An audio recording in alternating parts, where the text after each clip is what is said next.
आइए, सुनिए, देखिए, समझिए सनातन सत्य। जैसी दृष्टि वैसी सृष्टि, दृष्टि विज्ञान। कुदरत, कुदरती रचना एवं कुदरत के कानून से शाश्वत सुख की प्राप्ति। जोधपुर के परम पूज्य महात्मा उपासक प्रोफेसर डॉक्टर सोहन राज तातेड़ के निर्देशन में सनातन सत्य। जैसी दृष्टि वैसी सृष्टि, दृष्टि विज्ञान।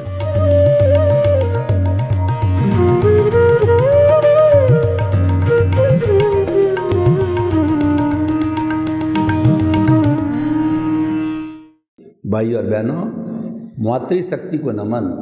आज का हमारा अति उत्तम विषय क्रिया से मोक्ष नहीं, भावों से मोक्ष। हमें क्रिया और भाव इन दोनों को अच्छी तरह से समझना है। हमारे मन, वचन, काया तीनों ही वृत्ति और प्रवृत्ति करने के मुख्य अंग है, घटक है। इनके बिना हम हमारे जीवन की कोई प्रवृत्ति नहीं कर सकते हैं। तो मन, वचन, काया की प्रवृत्ति को क्रिया कहा जाता है। क्रिया का अर्थ होता है कर्म करना, एक्टिविटी करना, उसको क्रिया कहते हैं। प्रोसेस करना, उसको क्रिया कहा जाता है। तो मन, वचन, काया, क्योंकि ये जड़ है और मूल बात है कि इसका जो कंट्रोल है वो कुदरत के अधीन है। कुदरती रचना और कुदरत के कानून के द्वारा ये मन, वचन, काया संचालित होते हैं। मन, वचन, काया परिणाम है, पुरुषार्थ नहीं है। मोक्ष है वो पुरुषार्थ से जुड़ा हुआ है और वो चेतन से जुड़ा हुआ है, आत्मा से जुड़ा हुआ है। मोक्ष में जाने वाली आत्मा है, चेतन तत्व है। जड़ तत्व मोक्ष में नहीं जाता, क्योंकि ज्ञान दर्शन ही मोक्ष के अंदर सहायक होता है, जबकि जड़ में ज्ञान दर्शन नहीं है। मन, वचन, काया हमारे प्रवृत्ति के अंग है और हम इसको, ये हमारी सृष्टि है।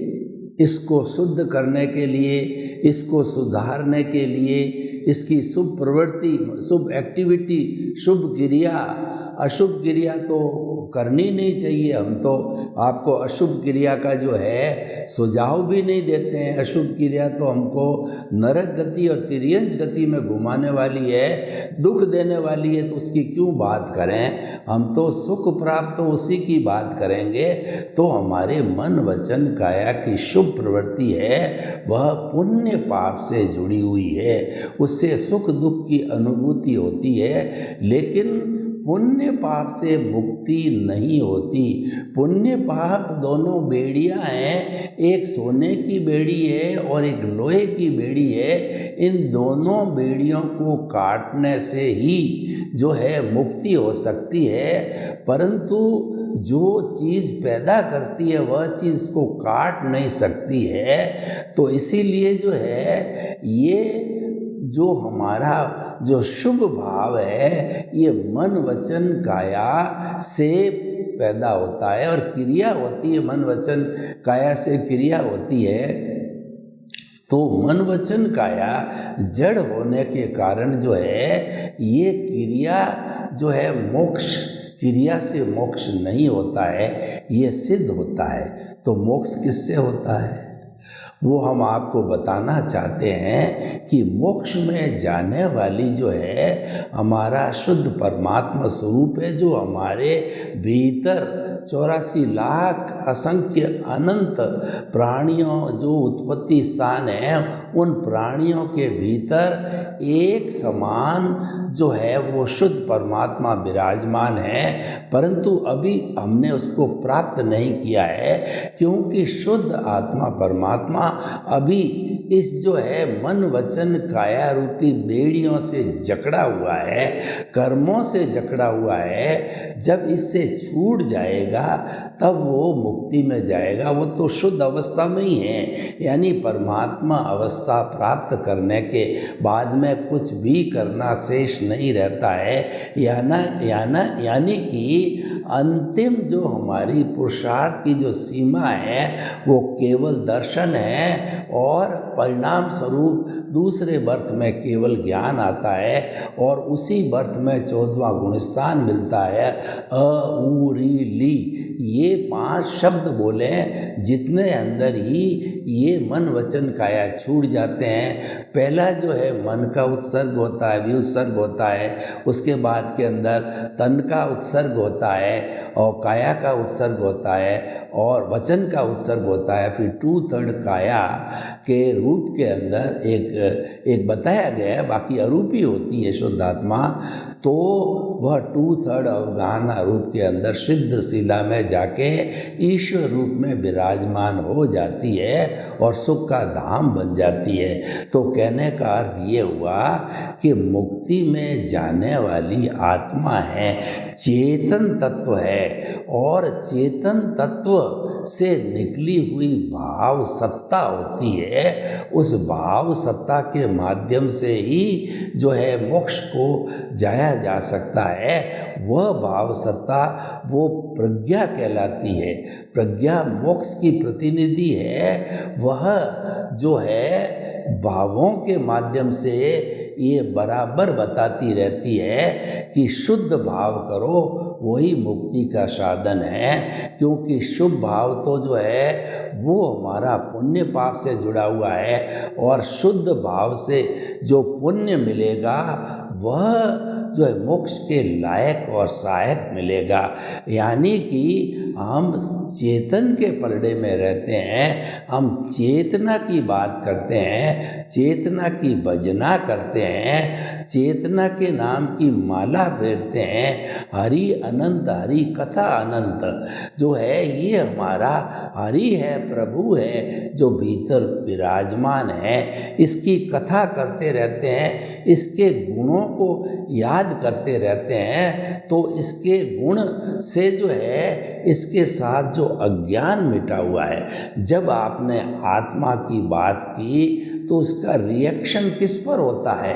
उसका रिएक्शन आत्मा के साथ जुड़ा हुआ अज्ञान से होता है, और अज्ञान वह धीरे धीरे वेल्डिंग होती है, वो वेल्डिंग टूटने लग जाती है, उसको निर्जरा कहते हैं। यानी अज्ञान का जो शुद्धिकरण होता है वो निर्जरा कहलाता है। भगवान महावीर ने 2 तरह के धर्म बताए।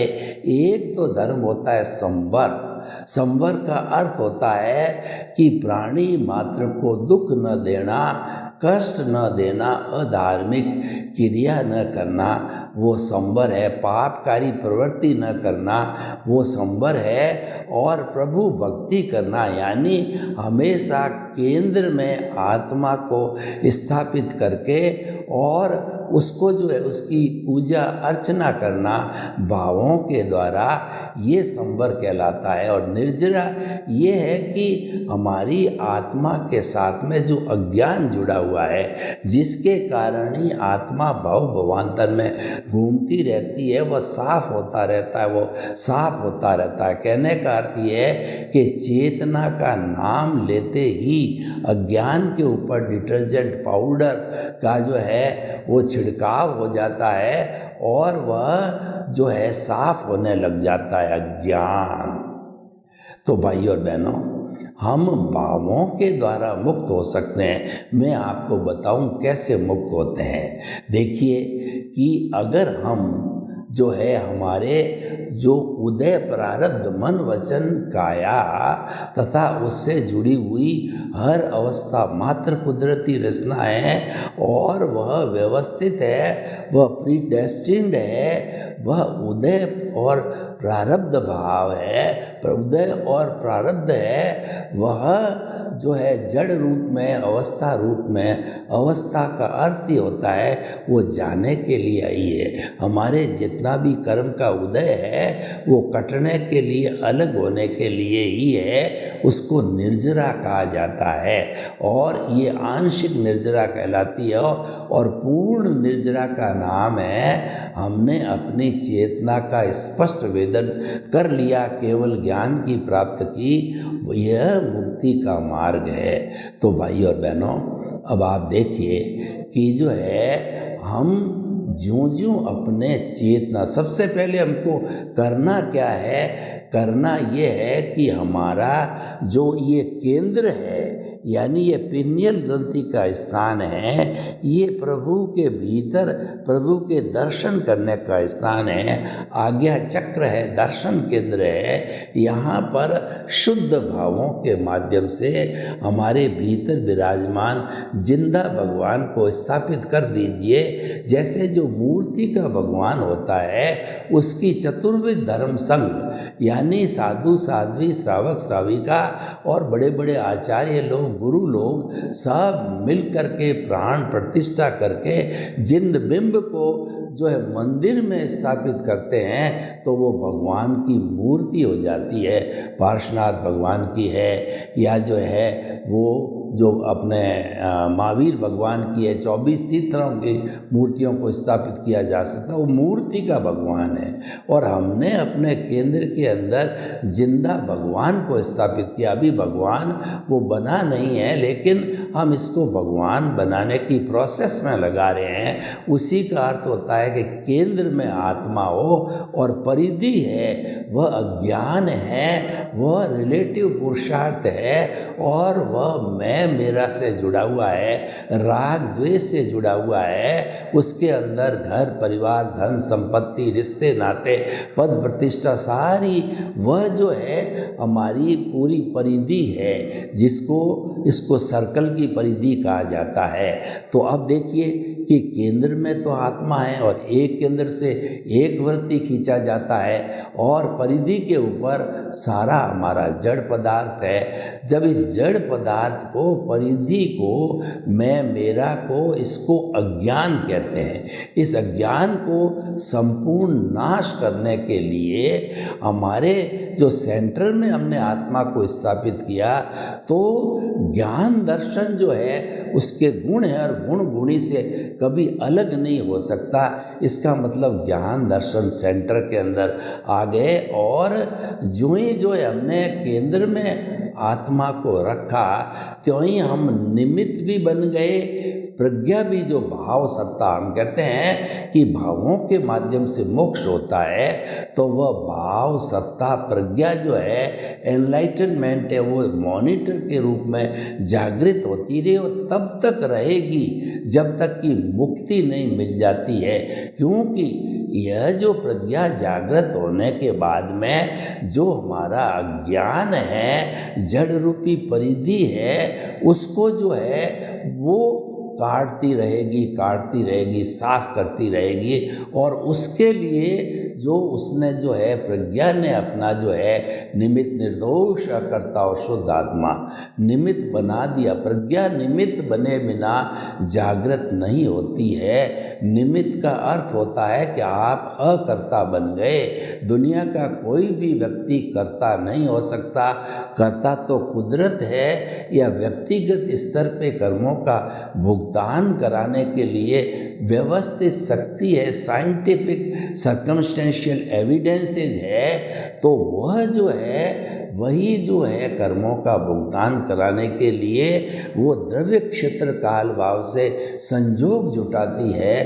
तो इसीलिए जो है हमें उसको निमित्त बन गए हम। निमित्त बनने के साथ साथ में चार जो हमारे गुण हैं वो उसके साथ ही रहते हैं। निमित्त बनते ही व्यक्ति निर्दोष हो जाता है, क्योंकि वह कुदरत के अधीन आता है। कुदरत भेजती है, वहीं जाता है, वहीं खड़ा होता है, तो उसका कोई फॉल्ट भी नहीं होता है। तो कुदरत है वो कानून से काम करती है, बिना कानून काम नहीं करती। जैसा कि उपादान होता है किसी व्यक्ति का, उस और उदय उसी के अनुसार उदय प्रारब्ध होता है, उसी के अनुसार जो है वो हमारी कुदरत जो है फल देती है, भुगतान देती है, रिजल्ट देती है, परिणाम देती है। ये परिणाम, रिजल्ट, फल है, ये काम देने का कारण कुदरत है। तो इसीलिए जो है हमारे निमित्त निर्दोष हो गए, अकर्ता हो गए, और शुद्ध आत्मा भगवान हमारे भीतर भी विराजमान है। इसी तरह से समस्त प्राणियों के बीच में सामान्य रूप से वही परमात्मा विराजमान है भगवत स्वरूप के अंदर, उसमें कोई अंतर नहीं। जो आज हमको अंतर दिखाई देता है वह अपने अपने कर्मों के कारण, अपनी अपनी अज्ञानता, अपनी अपनी कॉजल बॉडी, अपने अपने कर्म शरीर के अनुसार उसके उदय प्रारब्ध होता है, उसी के अनुसार ये सारा जो है वो विविधता हमको दिखाई देती है। जबकि एकता का अर्थ का मतलब आत्माएं मूल स्वरूप के अंदर क्वालिटी, प्रॉपर्टी के अनुसार सब आत्माएं दुनिया की एक समान हैं। शुद्ध स्वरूप में वो परमात्मा, ईश्वर व भगवान होता है और वह मुक्ति के अंदर निवास करता है। अगर उसका अज्ञान संपूर्ण रूप से समाप्त हो जाए और अज्ञान की कारावास से वो मुक्त हो जाए तब। तो भाई और बहनों देखिए कि अब आप देखिए कि जो है वो हमारे भावों से कैसे मुक्ति होती है। आप देखिए कि हमारी जो प्रतिष्ठित आत्मा है वो जो है वो पूरा प्रोसेसिंग हाउस है, उसका लाइव भी होता है और डिस्चार्ज पार्ट भी होता है, जो कि मैकेनिकल मोड से चलता है। यानी कि वो मैकेनिकल आत्मा होती है जिसको उदय और प्रारब्ध कहते हैं, जिसको रिजल्ट कहा जाता है। वह सारा ऑटो मोड से चलता है और वो कर्मों का भुगतान करवाती है। संजोगों के माध्यम से हमारी कुदरत है वो सब परिणाम करवाती है, संजोग काम आते हैं और जिसका निर्देशन कुदरत के माध्यम से होता है। कुदरत निर्देश तभी देती है जैसा कि उसके जो है वो कहना चाहिए कि वो अपने जो है उसके प्रारब्ध के अंदर है, या उसके जो है वो जैसा भीतर से करके आया उसके अनुसार होता है। तो भाई और बहनों देखिए कि हम भाव, अगर जो भुगतान चल रहा है उस भुगतान से हम नहीं जुड़ते हैं, यानी कि सारा कर्मों का भुगतान जो है विचारों के द्वारा होता है। तो आप विचारों को बाईपास करते रहो, उससे कनेक्शन मत जोड़ो, उसके साथ में रिएक्शन मत करो, उसके अंदर मध्यस्थता रखो, उसमें ज्ञाता दृष्टा रखो, जुदापन की जागृति रखो कि ये उदय प्रारब्ध चल रहा है, ये तो जड़ है लेकिन मैं तो चेतन हूँ, हम दोनों अलग अलग हैं। इसीलिए ज्ञाता दृष्टा बने रहो, जुदापन की जागृति करो जड़ और चेतन को। इन सब चीज़ों को करने से क्या होगा कि हमारे नए भाव पैदा नहीं होंगे, यानी कि हमने कॉजेज नहीं डाले। रिएक्शन बिना जो है हमारी प्रतिष्ठित आत्मा में कॉज नहीं पड़ता है, और कॉज नहीं पड़ने के बिना कॉजल बॉडी होती है। और भाव भी मान लीजिए आप करते हो तो ऐसे भाव करने चाहिए, हे सिमंदर स्वामी भगवान, हमारे वर्तमान तीर्थंकर जो आप भरत क्षेत्र को देख रहे हो, मुझ पर कृपा करो, मुझे शीघ्र आपके चरणों के अंदर बुलाओ। हे पांचालु गुली देवी, हे चंद्रायण यक्ष देव, हे शासन देवी देवताओं, मुझे सिमंदर स्वामी के चरणों में जाने में कोई विघ्न न हो मेरा अगला जन्म सिमंदर स्वामी के चरणों के अंदर वो क्योंकि मैं मोक्ष जाना चाहता हूँ, हमारे भरत क्षेत्र के अंदर अभी मोक्ष बंद है, तो जो है मैं भाव सत्ता के द्वारा, शुद्ध भावों के द्वारा सिमंदर स्वामी के चरणों में जाकर के वहाँ जन्म लेना चाहता हूँ। तो ये भाव डालते रहो, आप शुद्ध भाव डालते रहोगे तो आपको जो है वो मुक्ति का जो है आयुष्य कर्म बन सकता है। इसीलिए भाई और बहनों, इन सब बातों से स्पष्ट होता है कि भावों के द्वारा ही मुक्ति होती है। भाव जो है हम शुद्ध रखते हैं और हम जो है प्रकृति और पुरुष को अलग रखते हैं। जो मुख्य जो सम्यक तप है, जो साधना की बात है, की पॉइंट वो है कि आप प्रकृति और पुरुष को अलग अलग रखो, क्योंकि आपको जब सद्ज्ञानी और ज्ञानी पुरुष जो आपके पुण्योदय के कारण आपको ज्ञान दिया गया घंटा 2 घंटा का, उसके अंदर आपको यह प्रतीति करा दी 100% कि आप शुद्ध आत्मा हो। आपको कोई आपका परिचय पूछे तो आधी रात को भी पूछे तो आपको जवाब देना है, और आप देंगे कि जो है रिलेटिव व्यू पॉइंट से मैं सोहन राज हूँ और रियल व्यू पॉइंट से मैं शुद्ध आत्मा हूँ। यानी कि आपने अपना परिचय शुद्ध आत्मा का दिया, वो पाना है अभी, उस पाने के लिए ही सारी बात हो रही है। उस प्रोसेस के ऊपर चलना है। हर काम की संपन्नता के लिए एक प्रोसेस बनाना होता है, एक मार्ग बनाना होता है, एक जो है वो लाइन ऑफ एक्शन ब्लूप्रिंट बनाना होता है, तो उसके अनुसार सारा काम चलता है। तो भाई और बहनों, ये सब सारा भावों का खेल है। और भाव शुद्ध कब रहेंगे? जब प्रकृति और पुरुष अलग रहेंगे। और कॉजल बॉडी कब बनती है? कि हमारा जो उदय और प्रारब्ध चल रहा है, यानी कि जो हमारा जो प्रकृति है उसके साथ में पुरुष को जोड़ दिया। भावों की सत्ता पुरुष की है और उसके साथ भाव जुड़ गए। कैसे जुड़ते हैं? देख लीजिए कि मान लीजिए किसी व्यक्ति ने जो है वो हमारे घूंसा मारा, थप्पड़ मारा, हमको मारा पीटा, तो इसके अंदर वो भुगतान चल रहा है, आपने मार खा ली है, लेकिन खाने के बाद जो है आपने उस पर रिएक्शन करना चालू कर दिया कि ज्यों-ज्यों आपको मारा जा रहा है त्यों आपने रिएक्शन दिया कि ये मुझे मार रहा है, मैं इसको दिखा दूंगा, पुलिस कार्रवाई करके, कोर्ट की कार्रवाई करके इसको जेल भिजवा दूंगा कि ये किस तरीके से मेरे को ऐसे परेशान कर रहा है। यानी आपने जुड़ करके और नए भाव डाले, राग द्वेष के भाव डाले, यानी आप प्रकृति और पुरुष से जुड़ गए, तो उन कॉजेस की वजह से कॉजल बॉडी है वो रिच हो गई, बड़ी हो गई। उसके स्थान पर आप अगर ये भाव डालते कि भाई कोई भी व्यक्ति की स्वतंत्र सत्ता नहीं है कि वो मुझे मारे पीटे, मेरे पास आवे, मेरे से बात करे, लेकिन जो है ये हो रहा है, मैंने पूर्व जन्म के अंदर इसको कोई कष्ट दिया है, ऐसी की ऐसी तकलीफ दी है, तो सेम जो है मेरे साथ के अंदर वो कर रहा है, वह मैं उसके प्रति कृतज्ञ हूँ और मैं उसको प्रणाम करता हूँ। मुझे एनओसी दे रहा है मोक्ष भेजने के लिए, और ऐसे सब जीवों की जब एनओसी प्राप्त हो जाएगी तभी मैं सिद्ध बुद्ध और मुक्त हो पाऊँगा। तो आपने उसके प्रति कृतज्ञता ज्ञापित की, गुस्सा नहीं किया। कृतज्ञता ज्ञापित करने का अर्थ हुआ कि आपने भाव शुद्धि रखी।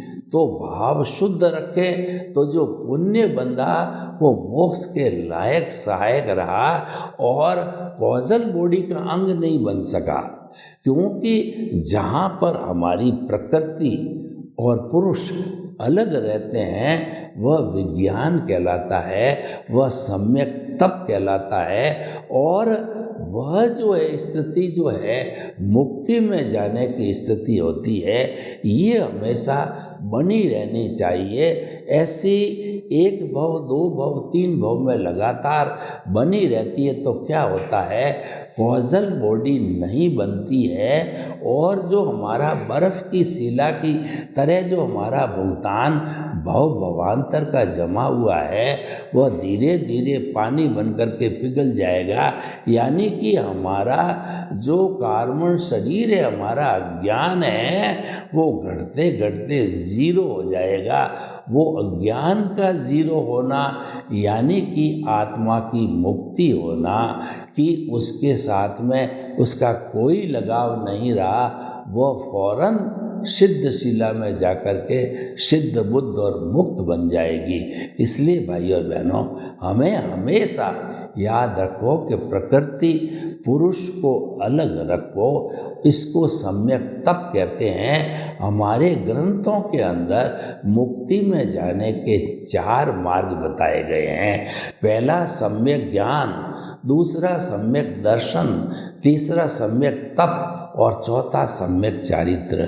सम्यक ज्ञान क्या होता है कि ये जो मन वचन काया रूपी शरीर है यह मेरा नहीं है, ये तो उदय प्रारब्ध के अधीन जो है इसको भुगतान कर रहा है, इसको परिणाम मिला है, लेकिन इसका जो है सब सारा संबंध है वो कुदरत के अधीन है। तो जो ही आपने इसके अंदर अकर्ता बन गए, दूसरे शब्दों में निमित्त बन गए, तो आपकी ऑनरशिप डूअरशिप समाप्त हो गई, आपको सम्यक ज्ञान मिल गया। सम्यक दर्शन का अर्थ होता है कि शरीर की मन वचन काया रूपी जितनी भी प्रवृत्तियां हैं उसका संचालक मैं नहीं हूँ, वो तो कुदरत है, वो तो व्यवस्थित शक्ति है और उसी का नियंत्रण है। तो आपकी नो डूअरशिप हो जाती है।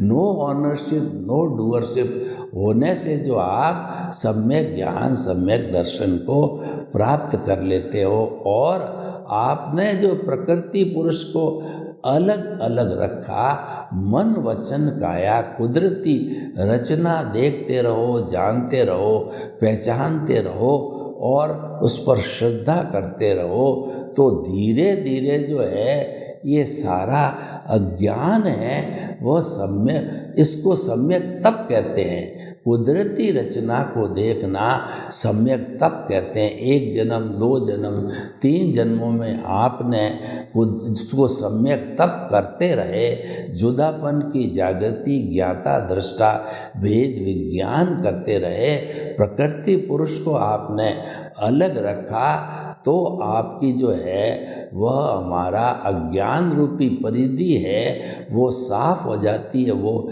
ज़ीरो हो जाती है। और ज्यों-ज्यों हमारी जो मन वचन काया रूपी जो परिधि है, जड़ पदार्थ अज्ञान है, ज्यों-ज्यों वास होता रहता है त्यों-त्यों हमें आत्मा का स्पर्श होता है और वह स्पर्श धीरे धीरे हमारे पास 2% अनुभव है, वो अनुभव जो बढ़ता बढ़ता 360 डिग्री तक जाता है तो केवल दर्शन की प्राप्ति होती है और आत्मा का स्पष्ट वेदन हो जाता है। नेक्स्ट बर्थ में भुगतान रूप के अंदर वह केवल ज्ञान मिलता है और केवल ज्ञानी ऐसा चरित्र होता है जिसको कि भूत भविष्य वर्तमान जड़ और चेतन की हर अवस्था को जानने लगता है, उसके पास एब्सोल्यूट ट्रुथ होता है। तो एब्सोल्यूट ट्रुथ होने के कारण जो है वो मुक्ति को जाता है। तो हमने सब एंगल से ये बताने की कोशिश की कि मुक्ति भावों से होती है, उसकी प्रोसेस को भी आपको समझाया। प्रतिष्ठित आत्मा जो है वो उन भावों को लेकर के वो कैसे करती है कि वर्तमान का ज्ञान दर्शन, भूतकाल का ज्ञान दर्शन और जो हमारी प्रकृति के द्वारा दिए गए संजोग और आपका इंटरेस्ट, ये सारी चीज़ें मिल कर के और वो भाव के द्वारा भाव कर्म बनते, लेकिन आपने तो डाले ही नहीं। सर्वे भवन्तु सुखिनः सर्वे सन्तु निरामया, लोक के जीवों को सुख मिले, शांति मिले, आनंद मिले, प्रेम मिले, और हम जो है प्रकृति पुरुष को अलग रह करके सिद्ध बुद्ध मुक्त बने। आपके प्रति मंगल भावना। ओम शांति।